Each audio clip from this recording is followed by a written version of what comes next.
रोहन और सीमा की नई नई शादी हुई थी। घर में ससुर यानी कि रोहन के पिता सुधीर जी और ये दोनों बस 3 ही लोग थे।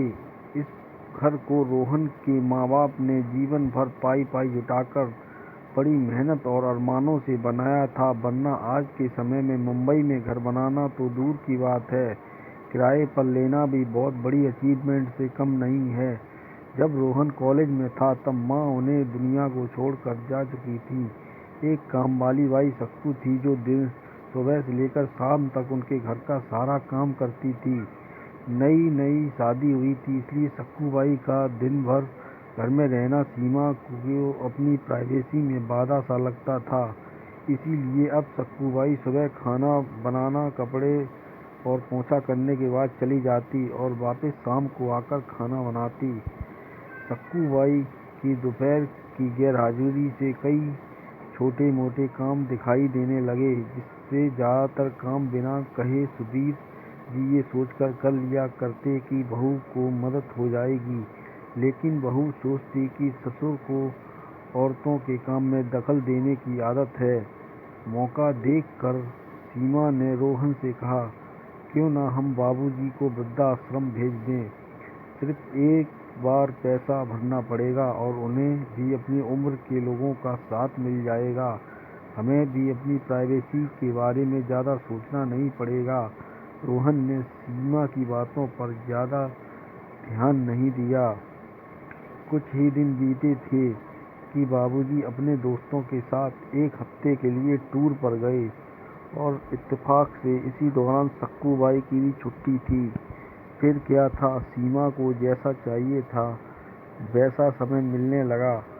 अब रोहन रेस्टोरेंट में खाना खा लेता और सीमा का काम आमलेट, ब्रेड और मैगी से चल जाता। खाना बनाने की टेंशन नहीं थी, लेकिन घर में निकलने वाले सारे काम तो अभी भी करने ही थे। ससुर जी की गैरहाजिरी में सीमा को एहसास हुआ कि वह बिना कहे ही जो काम कर लिया करते थे उनसे कितना फर्क पड़ता था। छोटे मोटे लगने वाले यह काम भी काफ़ी समय और एनर्जी लेने वाले थे। कुछ दिन बीतने के बाद एक दिन रोहन सीमा को कहता है, चलो आज कहीं बाहर घूम कर आते हैं।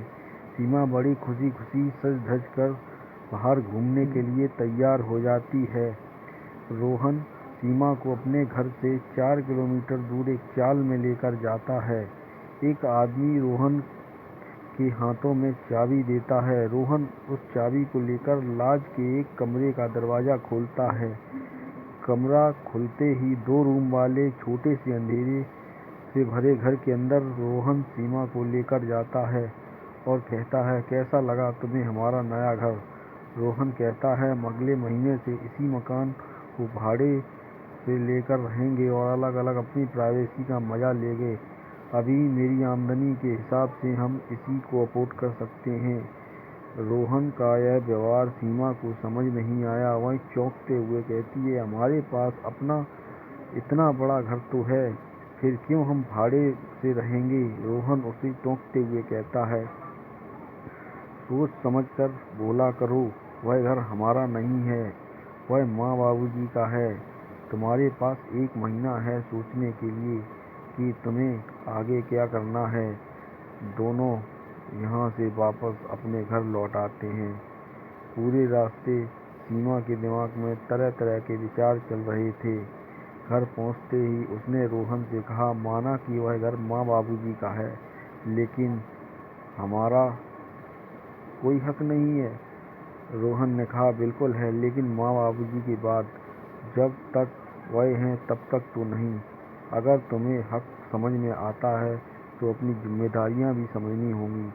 सिर्फ हक के बारे में सोचकर अपनी जिम्मेदारियों को भूलकर स्वार्थी होना भला अच्छा होता है क्या। सीमा के पास रोहन के सवाल का कोई जवाब नहीं था। वह सोचने लगी कि उसने अपने क्षणिक सुख के स्वार्थ के लिए इतने नीचे गिरकर ऐसी घटिया सोच अपने दिमाग में आने दी। उसे मन ही मन पछतावा होने लगा।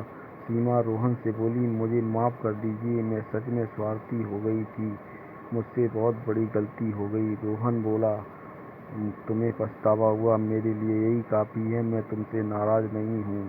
बेटे और बहू का यह वार्तालाप सुधीर जी दरवाजे पर खड़े होकर सुन रहे थे।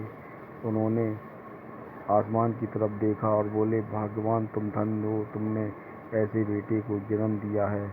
उन्होंने दरवाज़ा खटखटाया। बहू ने दरवाज़ा खोला तो उन्होंने हाथों में पकड़ी हुई थैली में गरम गरम समोसे की सुगंध आनी शुरू हो गई। ससुर ने अपनी बहू से कहा, वो कोने वाले हलवाई के पास से लाया हूँ, तुम्हें बहुत पसंद है। सीमा ने ससुर के प्रति विचार रखते समझ में आ गए। उसकी आंखों में पश्चाताप के आंसू थे, चेहरे पर परिवार के प्यार के कारण मुस्कान आ गई।